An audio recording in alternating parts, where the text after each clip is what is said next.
Hello everyone, I welcome you all to I exam B. आज के इस video में आप चाहे UPSC, EPFO, APFC, EO, AO या फिर आप ईपीएफओ, एसएसए कोई भी एग्जाम दे रहे हो तो वहाँ पे एक इम्पॉर्टेंट टॉपिक आपसे पूछा जा सकता है जो कि हमारे इंडियन पॉलिटी से होता है, हमारे इंडियन पॉलिटी के पार्ट्स और इम्पॉर्टेंट आर्टिकल्स। ठीक है, तो मैंने यहाँ पे कई सारे वीडियोस बनाए हुए हैं जो कि आपके एग्जाम में जिन टॉपिक्स से क्वेश्चंस पूछे जाते हैं, जैसे कांग्रेस के सेशंस हो गए या फिर जो हमारे आर्ट एंड कल्चर से जितने भी हमारे कल्चर्स होते हैं या फिर कोई भी ऐसी इंपॉर्टेंट चीज़ है, तो मैंने आपको वीडियो बनाई हुई है। आप लोग आई होप उन वीडियोस को देख रहे होंगे। तो इसी कड़ी में आज का जो इंपॉर्टेंट टॉपिक है that is all about important articles and parts of Indian constitution. तो बिना देर किए हुए आज के इस वीडियो को हम लोग स्टार्ट करते हैं। ठीक है, जैसे कि टॉपिक तो आपको मालूम चल ही गया है इन सब एग्जाम्स के लिए, और ये वाला हमारा टॉपिक रहेगा। और इसमें स्टार्टिंग से आपको बताता हूँ, पहले स्टार्टिंग में हम पार्ट्स को देखेंगे, कौन कौन से पार्ट्स हमारे संविधान में जो आपके लिए इंपॉर्टेंट है। सारे पार्ट्स नहीं, बेसिकली पार्ट्स मैंने यहाँ पे सारे लिखे हुए हैं, लेकिन सारे पार्ट्स इंपॉर्टेंट नहीं होते हैं। ओके, तो जितने इंपॉर्टेंट है वो आपको बताता चलता हूँ। उसके बाद हम आर्टिकल्स को डिस्कस करेंगे जो कि आपके एग्जाम के लिए इंपॉर्टेंट होते हैं। Okay, so let's start. सबसे पहले हमारा पार्ट वन होता है। पार्ट वन के अंदर आप लोग आर्टिकल नंबर 1 से लेकर 4 तक पढ़ लेते हैं।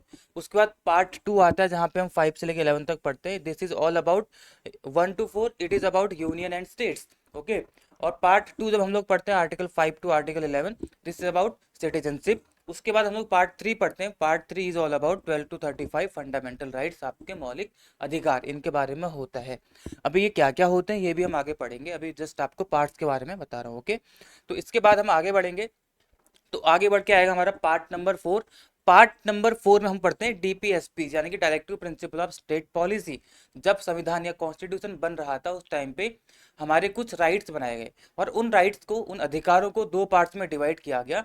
एक तरीके के अधिकार वो अधिकार हुआ करते थे जिनका अगर उल्लंघन किया जाए, अगर गवर्नमेंट उनका वायलेशन या कोई भी उनका वायलेशन करता है तो आप उनके खिलाफ कोर्ट्स में अपील कर सकते हैं। और दूसरे कैटेगरी के वो हमारे राइट्स हुआ करते थे जिनके खिलाफ अगर उनको वायलेट कर दिया जाता है या फिर अगर वो चीज़ें आपके लिए नहीं की जाती है तो आप उनके खिलाफ कोर्ट्स में अपील नहीं कर सकते। तो जिनके खिलाफ आप कोर्ट में अपील कर सकते थे, कर सकते हैं, उनको बोला गया फंडामेंटल राइट्स या फिर मौलिक अधिकार। लेकिन जिनके खिलाफ आप कोर्ट में अपील नहीं कर सकते तो उनको बोला गया directive principle of state policy. कोई भी राज्य है उसके कुछ नीति निर्देशक तत्व हैं जो उसको अपने राज्य के लोगों के भलाई के लिए करना चाहिए। अगर नहीं करती है तो आप उसके खिलाफ कोर्ट में अपील नहीं कर सकते या केस नहीं कर सकते हो। ओके, तो पार्ट 4 होता है। उसके बाद पार्ट 4 आता है जहाँ पे हम फंडामेंटल ड्यूटीज, अब आपको अधिकार दिए गए हैं तो आपको वहाँ पे कुछ कर्तव्य अपने देश के प्रति निभाने चाहिए। ये हमारा बाद में जोड़ा गया। आप सभी के लिए क्वेश्चन है कि बताएंगे कौन से अमेंडमेंट के तहत पार्ट 4A को हमारे संविधान में जोड़ा गया था। That is about fundamental duties. Then part 5 आता है। Part 5 is all about union या फिर संघ। संघ के बारे में बात करते हैं जहाँ पे हमारा president, vice president, prime ministers, ये सारे के सारे जितने भी हायर ऑफिशियल्स होते हैं वो सारे के सारे यहाँ पे आपके देखने को मिलते हैं। 52 से 151 तक आपको ये देखने के लिए मिल जाता है। इसके बाद पार्ट 6 आता है जहाँ पे हम स्टेट्स के बारे में बात करते हैं। पहले यूनियन, देन स्टेट्स, और उसके बाद कौन आएगा, आपका यूनियन टेरिटरीज आएगा। ओके, पार्ट 6 जहाँ पे हमारा यूनियन खत्म होगा 151, उसके बाद आपका 152 से 237 तक स्टार्ट हो जाएगा कौन सा, पार्ट 6। ओके, उसके बाद part 7, it has been repealed now 238 article. Okay, ये क्या बोलते हैं, रिपील कर दिया गया है। अब आपको बताना है कि यहाँ पे क्या हुआ करता था। Part number 8, it is from 239 to 242। ये किसके बारे में है, केंद्र शासित प्रदेश यानी कि यूनियन टेरिटरीज के बारे में यहाँ पे बताया जाता है। इसके बाद पार्ट 9 आता है। Part 9 is all about panchayat, panchayat और municipalities. Part 9 and part 9A पिछले वीडियोस में आपको बता चुका हूँ कि कौन सा अमेंडमेंट के तहत इनको हमारे संविधान में ऐड किया गया था, पंचायत और म्यूनिसिपैलिटीज को। ओके, पार्ट 9 भी किसके बारे में है, कोऑपरेटिव सोसाइटीज के बारे में बताता है। उसके बाद पार्ट 10 पढ़ते हैं, schedule and tribal areas 244। Then part 11 is all about centre state relation, कि केंद्र और राज्य के बीच में संबंध कैसे होने चाहिए। ओके, उसके बाद हम पार्ट 13 देखते हैं, ट्रेड कॉमर्स यानी कि व्यापार, कॉमर्स, इंटरकोर्स, इन सभी के बारे में कि इंडिया की टेरिटरी के अंदर किस तरीके से होगा, वो सारी की सारी बातें यहाँ पे की गई है। देन पार्ट 14 आता है। पार्ट 14 में सर्विसेज आती है, जैसे कि हमारा यूपीएससी वगैरह है, सारा इसके अंदर आपको देखने के लिए मिल जाएगा। ओके, सेंटर के लिए क्या होता है, UPSC union public service commission होता है। ऐसे स्टेट पब्लिक सर्विस कमीशन होते हैं जो कि आपको कहाँ देखने के लिए मिलेंगे, पार्ट 14 में देखने को मिलेगा। पार्ट 15 में इलेक्शंस के बारे में यहाँ पे बताया गया है। तो उसके बाद पार्ट 16 आता है स्पेशल प्रोविजंस, जो कि एससी एसटी ओबीसी को लेकर के या बेसिकली माइनॉरिटीज को लेकर के बताए गए हैं। पार्ट 17 में ऑफिशियल लैंग्वेज, और उसके बाद जो इंपॉर्टेंट है दैट इज पार्ट 20 जो कि अमेंडमेंट्स के बारे में यहाँ पे बताया गया। तो इतने पार्ट्स आपके लिए इंपॉर्टेंट है, बाकी ये आपके लिए उतना इंपॉर्टेंट नहीं होता है। तो ये तो मैंने आपको बताया कि जो आपके पार्ट्स या हमारे संविधान के वो पार्ट्स जो आपके लिए इंपॉर्टेंट हो सकते हैं एग्जाम में जहाँ से क्वेश्चन बनते हैं। अब बेसिकली मैं इन पार्ट्स को एक एक करके आपको बताऊंगा यहाँ पे कौन से पार्ट में कौन से आर्टिकल्स और आर्टिकल्स किस बारे में बताते हैं। ओके, अब हम एक ही वीडियो में सारे आर्टिकल्स नहीं पढ़ सकते, तो इसकी एक सीरीज आएगी कम से कम 3-4 वीडियोस जहाँ पे हम लोग इन सारे आर्टिकल्स को डिस्कस करेंगे। अब ऐसा नहीं है कि सारे आर्टिकल बहुत डीप में जाके पढ़ेंगे, बस मैं आपको बताऊंगा कि कौन से आर्टिकल में क्या क्या बताया गया है, कुछ इंपॉर्टेंट पॉइंट्स वहां से होते हैं तो हम डिस्कस करेंगे। ओके, तो स्टार्ट करते हैं, पार्ट 1 से स्टार्ट करते हैं। आप सभी को पता है पार्ट 1 में किसके बारे में बताया गया है, यूनियन एंड इट्स टेरिटरीज के बारे में बताया, यूनियन और उसके जो टेरिटरी है हमारी, इसके बारे में यहाँ पे बताया गया है। तो पार्ट 1 में आर्टिकल नंबर 1 से लेके 4 तक आता है। ओके, तो पार्ट 1 में आर्टिकल 1 to 4 होता है। आर्टिकल 1 किस बारे में बताता है, article 1 is about name and territory of the union. Article 1 किस बारे में बताता है कि इंडिया दैट इज भारत, हमारा जो देश है इंडिया उसका नाम क्या है, भारत भी यूज किया गया है। ओके, तो name and territory of the union, तो जो भारत है जो इंडिया है ये एक यूनियन ऑफ स्टेट्स है, यानी कि ये राज्यों से मिला करके बना हुआ एक संघ है। ओके, तो ये राज्यों से मिला हुआ एक संघ है जिसको हम लोग इंडिया बोल रहे हैं या फिर भारत बोल रहे हैं। और इस आर्टिकल में इसके बारे में बताया गया है, इसके टेरिटरी के बारे में, कहाँ से कहाँ तक है, कौन कौन से। बेसिकली इस आर्टिकल के अंदर ही किसको रखा गया, शेड्यूल 1 को रखा गया। जो 12 शेड्यूल्स है तो उनमें से शेड्यूल 1 है, उसमें जितने भी हमारे स्टेट्स आते हैं, जितने भी उनकी टेरिटरीज आती है, सारी की सारी आर्टिकल 1 के अंदर रखी गई हैं। और इंपॉर्टेंट चीज़ क्या है, इंडिया दैट इज भारत, यानी कि इंडिया जो कि भारत है it is a union of states, article number 1 में इसको बताया गया है। उसके बाद आगे बढ़ेंगे, तो आगे बढ़ते हुए आप देखना यहाँ पे article number 2 admission and establishment of the new state, कि हमारे जो हमारा भारत देश है, इस भारत देश में किसी नए राज्य को एडमिट करना है, एडमिशन देना है, यानी किसी नए राज्य को यहाँ पे ऐड करना है या फिर किसी नए राज्य को स्टैब्लिश करना है, तो उसके बारे में प्रावधान कहाँ पे बताया गया है, आर्टिकल नंबर 2 में बताया गया है। कि जैसे जो सिक्किम था, है ना, सिक्किम पहले भारत का हिस्सा नहीं हुआ करता था, इसको पहले एसोसिएट स्टेट बनाया गया, उसके बाद इसको कंप्लीट स्टेट का दर्जा दिया गया। तो जो स्टेट जो सिक्किम था वो पहले भारत में नहीं था, लेकिन उसको भारत में एडमिशन दिया गया, एग्जिस्ट पहले से करता था लेकिन भारत में एडमिशन इसको बाद में दिया गया। तो ये क्या कहलाता है, किसी नए स्टेट का भारत के अंदर एडमिशन कहलाता है। तो that is in article number 2 admission या फिर establishment of the new state. लेकिन आर्टिकल 3 भी कुछ ऐसा ही है, लेकिन आर्टिकल 3 में क्या है, formation of new states and alteration of areas, इसके तहत भी नए स्टेट्स को यहाँ पे फॉर्म किया जाता है। बस डिफरेंस क्या है कि मान लो ये एक स्टेट है और पहले से यहाँ पे एक स्टेट है, तो यहाँ पे गवर्नमेंट क्या कर सकती है, ये पावर दोनों पार्लियामेंट के पास होती है, संसद के पास होती है। ओके, ये पहले से एक स्टेट है, अब गवर्नमेंट चाहती है या फिर पार्लियामेंट चाहती है कि स्टेट को बाइफरकेट करके दो हिस्सों में बांट दिया जाए और दो अलग अलग स्टेट बना दिए जाए, ए एंड बी। तो अब क्या हुआ, यहाँ पे ये पहले से ही स्टेट थे, लेकिन यहाँ पे क्या कर दिया गया, यहाँ पे अलग करके बी को एक नया स्टेट बना दिया गया। तो that is in article number 3, जैसे उत्तराखंड और उत्तर प्रदेश के साथ हुआ। 9 नवंबर 2000 को क्या किया गया, उत्तराखंड राज्य का गठन किया गया, जो बेसिकली पहले कहाँ हुआ करता था, उत्तर प्रदेश में, लेकिन उसको अलग करके कहाँ कर दिया गया, एक नए स्टेट का फॉर्मेशन कर दिया गया जो कहलाए उत्तराखंड। तो वो कहाँ पे आएगा, आर्टिकल नंबर 3 में आएगा।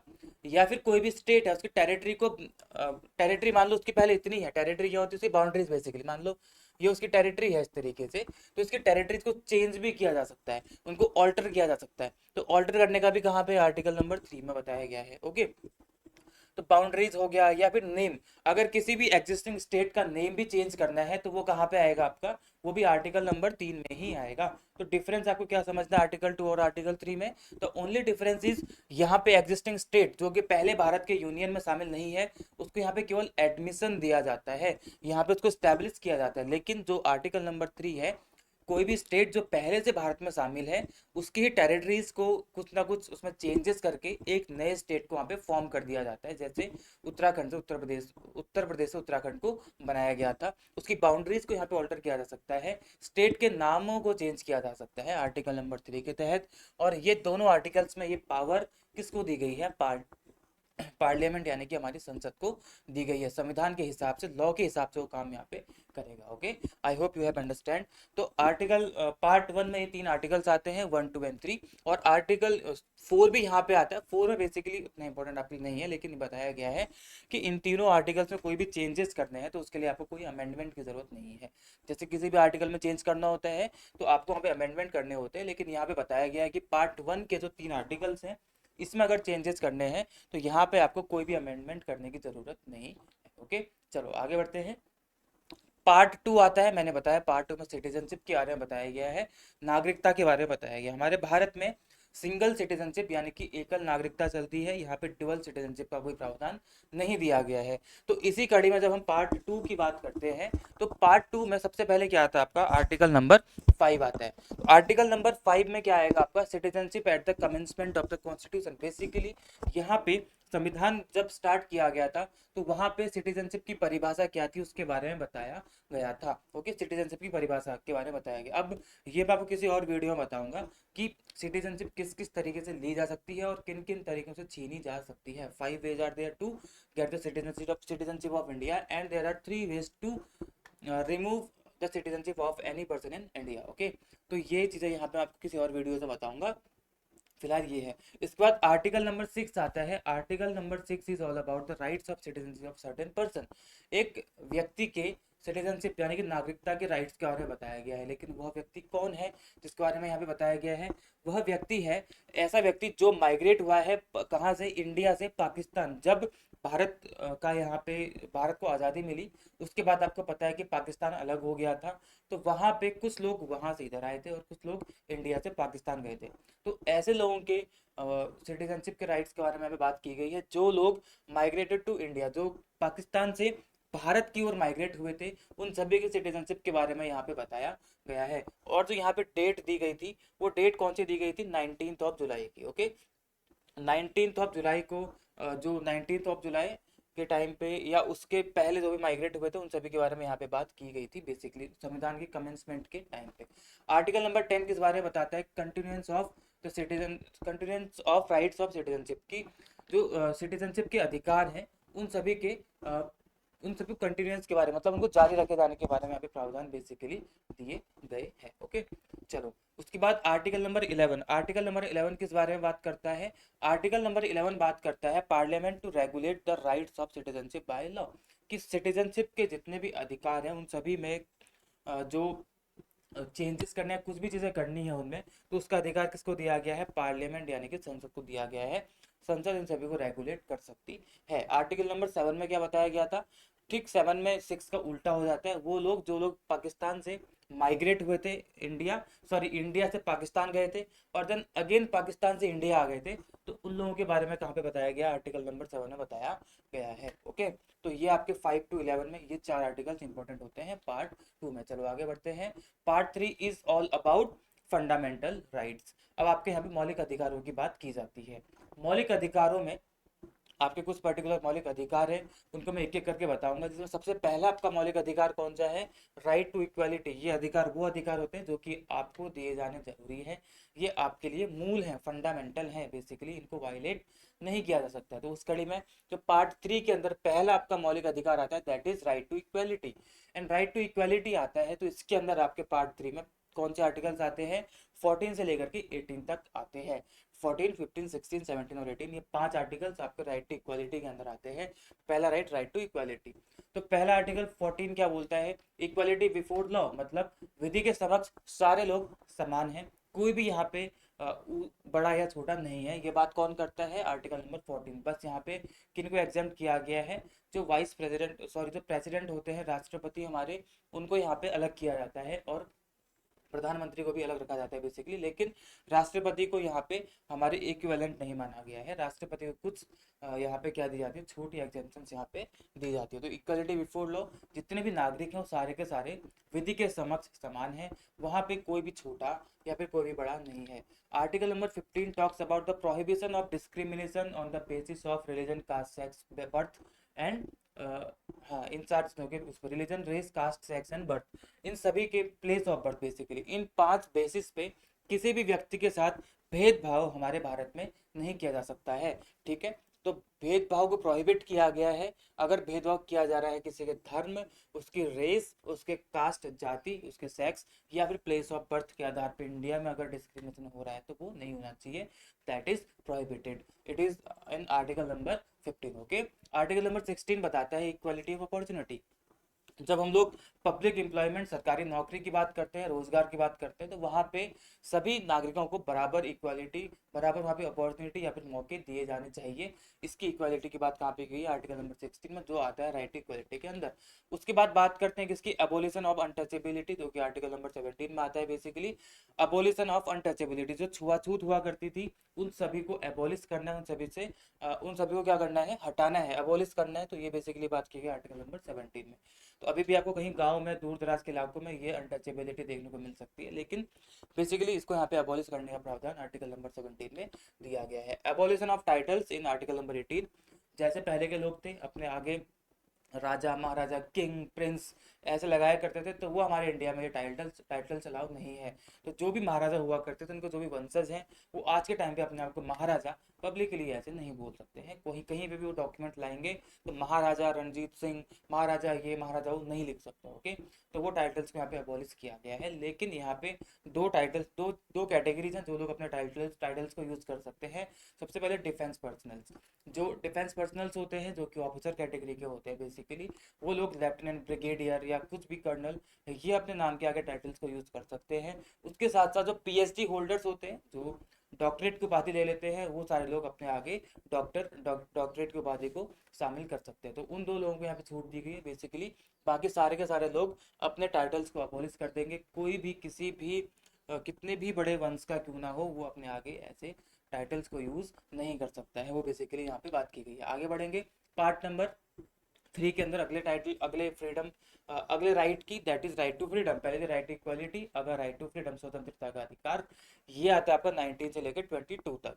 तो आर्टिकल 19 में राइट टू फ्रीडम के अंतर्गत अंतर्गत guarantees to all the citizen the 6 right, इसमें 6 राइट्स हैं जिसके बारे में बात करते हैं article 19। Freedom of speech basically बोलते हैं इसको। राइट टू फ्रीडम के अंदर पहली जो है वो कौन सी, फ्रीडम ऑफ स्पीच, जिसके अंदर बेसिकली 6 राइट्स हैं। कौन कौन से हैं, 19A, B, C, D, E, F। तो 19A क्या बोलता है, right to freedom of speech and expression, आप अपने भावनाओं को व्यक्त कर सकते हो, अपने एक्सप्रेशंस को व्यक्त कर सकते हो, इसके लिए आपको रोका या फिर टोका कभी नहीं जाएगा। तो ये सारी बातें आर्टिकल 19A में करी गई है। Right to assemble peacefully and without arms, आप कहीं भी पार्क में या कहीं पे भी एक लोगों की असेंबली बिठा सकते हैं। कोई आपको विचार विमर्श करना है, बात या वार्तालाप करना है, तो आप लोग असेंबली बिठा सकते हैं, एक असेंबल हो सकते हैं, लेकिन that should be without arms, कोई हथियार वहाँ पे नहीं होने चाहिए। ओके, बिना हथियारों के आप वो असेंबली वहाँ पे बिठा सकते हैं। अगला जो आर्टिकल 19C है, that is about right to form association और यूनियंस। आपने देखा होगा सभी की अपनी अपनी यूनियंस होती हैं, रेलवे यूनियन, ट्रेड यूनियंस होती हैं बड़ी बड़ी, शॉपकीपर्स अपनी अपनी यूनियंस बनाए रहते हैं ना। तो आप इन सभी को क्या है, यूनियन बनाने का या एसोसिएशन बनाने का अपना अधिकार होता है। तो ये अधिकार 19C में दिया गया है। Right to move freely throughout the territory of India, India की जो भी टेरिटरी है, जम्मू कश्मीर से कन्याकुमारी तक, गुजरात से लेकर अरुणाचल प्रदेश तक, अंडमान निकोबार, आप कहीं भी चले जाओ, तो वहाँ पे क्या है आपका, आप फ्रीली कहीं भी इंडिया की टेरिटरी में मूव कर सकते हो, आपको कहीं पे भी रोका या फिर टोका वहाँ पे नहीं जाएगा। ओके, उसके बाद आर्टिकल नंबर 19E है, right to reside and resettle in any part of the territory of India. आप भारत के किसी भी पार्ट में क्या कर सकते हो, रह सकते हो और वहाँ पे सेटल हो सकते हो, इसके लिए आपको रोका या फिर टोका नहीं जाएगा। पहले यहाँ पे जम्मू कश्मीर के लिए थोड़ा बहुत था, लेकिन अब तो वहाँ पे इस चीज़ को भी हटा दिया गया है। Okay, article 19F, right to practice any profession और to carry on any occupation, trade and business. आप कोई भी प्रोफेशन यहाँ पे कैरी कर सकते हैं, जो आप चाहें वो ऑक्यूपेशन या उस पेशे के साथ आप जा सकते हैं, वो प्रोफेशन आप ले सकते हैं, वो व्यापार आप कर सकते हैं, वो बिजनेस आप कर सकते हैं, जो आप चाहें, बस इलीगल ना हो। अब इसका मतलब ये नहीं कि आप ड्रग्स के व्यापार कर रहे हैं, हथियारों का व्यापार कर रहे हैं तो इलीगल चीज़ों का यहाँ पे व्यापार नहीं करना है।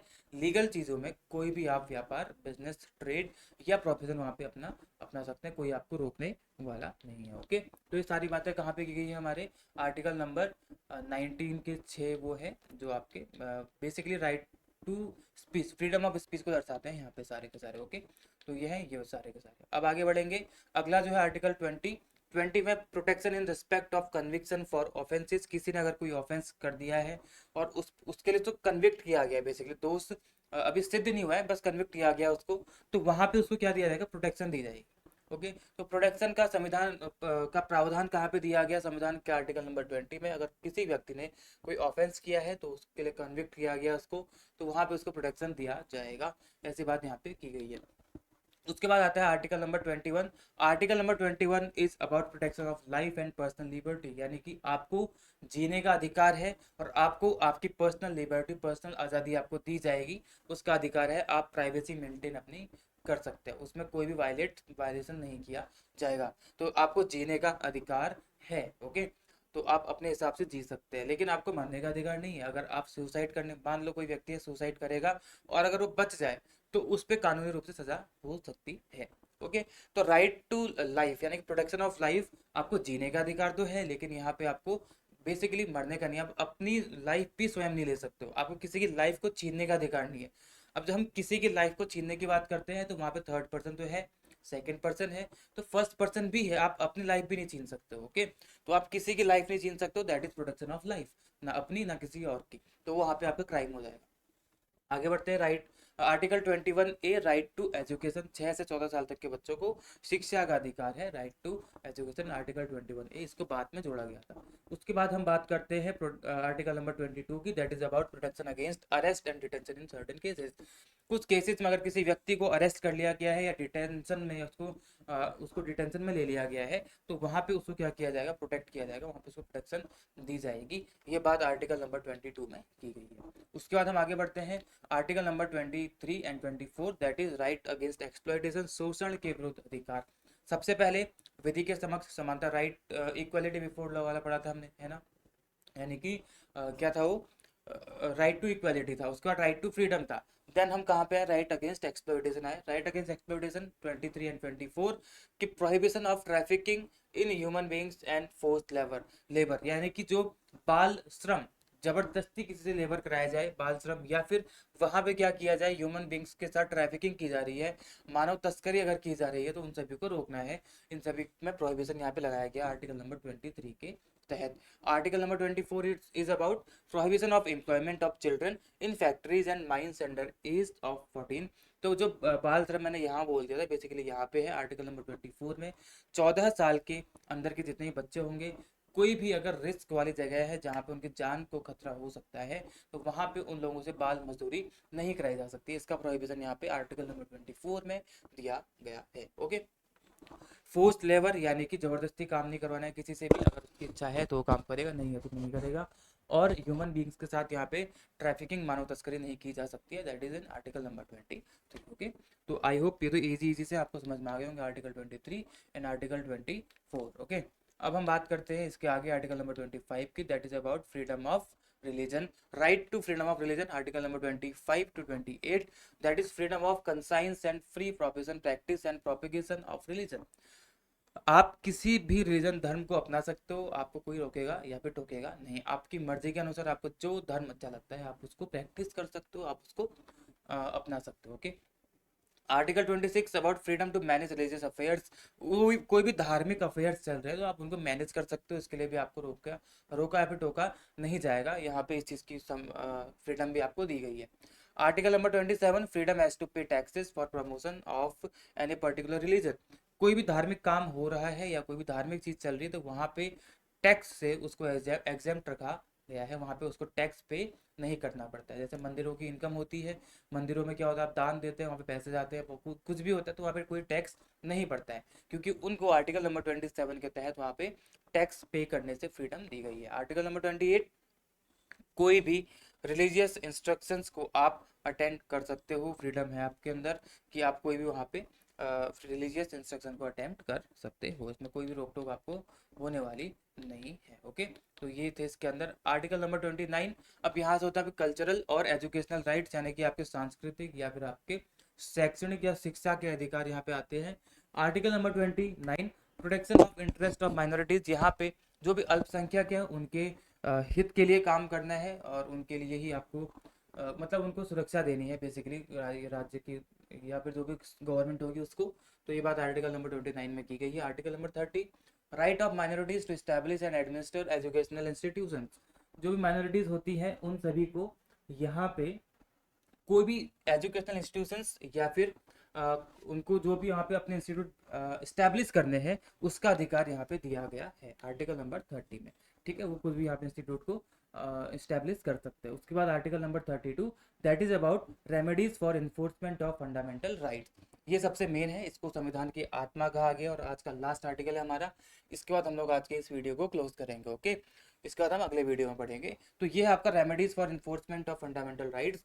जब भी कभी फंडामेंटल राइट्स का हनन किया जाता है तो वहाँ पे क्या किया जाएगा, देखो जब भी कभी फंडामेंटल राइट्स का हनन किया जाता है मान लो, तो वहाँ पे आपके पास अधिकार है कि आप डायरेक्टली सुप्रीम कोर्ट में वहाँ पे अपील कर सकते हो। अपेक्स कोर्ट जो हमारी है सुप्रीम कोर्ट, वहाँ पे जाके अपील कर सकते हो। और वो अपील करेंगे जब आप लोग, तो आर्टिकल नंबर 32 के तहत सुप्रीम कोर्ट को और आर्टिकल नंबर 226 के तहत हाई कोर्ट्स को यहाँ पे परमिशन दी गई है कि वो कुछ रिट्स जारी करेंगे। रिट्स क्या होते हैं, बेसिकली रिटन ऑर्डर्स होते हैं। ओके, तो वो ऑर्डर जारी करेंगे और वो रिट्स 5 तरीके की हो सकती है। ओके, तो आर्टिकल नंबर 32 के तहत एससी यानी कि सुप्रीम कोर्ट, 226 के तहत हाई कोर्ट। और यहाँ पे अगर आप बात करेंगे जुरिडिक्शनल एरिया की, तो एरिया किसका बड़ा होता है यहाँ पे, हाई कोर्ट का, क्योंकि जो सुप्रीम कोर्ट होती है केवल और केवल फंडामेंटल राइट्स के लिए ही आपको क्या कर सकती है, रिट्स जारी कर सकती है। लेकिन ये फंडामेंटल राइट्स के अलावा अन्य चीज़ों के लिए भी रिट्स जारी कर सकती है। खैर, हम 32 की बात कर रहे हैं, सुप्रीम कोर्ट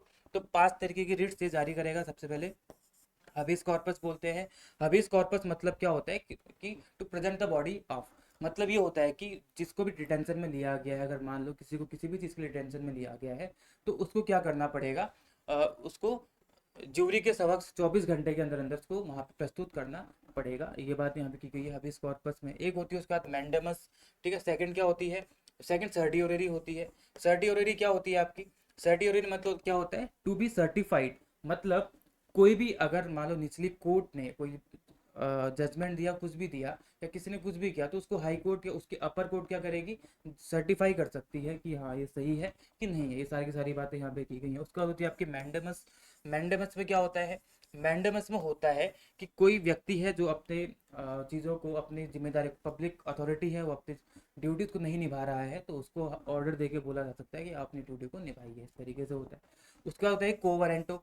कोवरेंटो में क्या होता है, कोई भी मान लो एक पब्लिक अथॉरिटी, कोई भी व्यक्ति है, अगर मान लो कोई पब्लिक एक पोस्ट है और उसकी ड्यूटी से कोई और निभा रहा है, जिसके अंदर ये अधिकार नहीं है कि वो वहाँ पे सीटिंग करे, वहाँ पे बैठे, तो वहाँ पे ये रिट जारी करी जाती है कि आप किस अधिकार से यहाँ पे बैठ के इन ड्यूटीज़ को परफॉर्म कर रहे हो। तो ये कहाँ पे आता है, आपका कोवरेंटो में आता है। उसके बाद एक लास्ट होती है।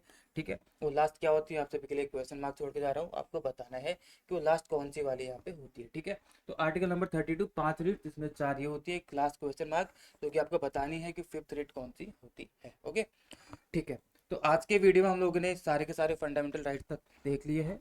अब हम लोग क्या करेंगे अगले वीडियो में, इसके आगे जितने भी इंपॉर्टेंट आपके राइट्स होते हैं या जो भी आर्टिकल्स हैं उनको पढ़ने का ट्राई करेंगे। ओके, चलिए ठीक है, आई होप आपको ये वीडियो आज का पसंद आया होगा।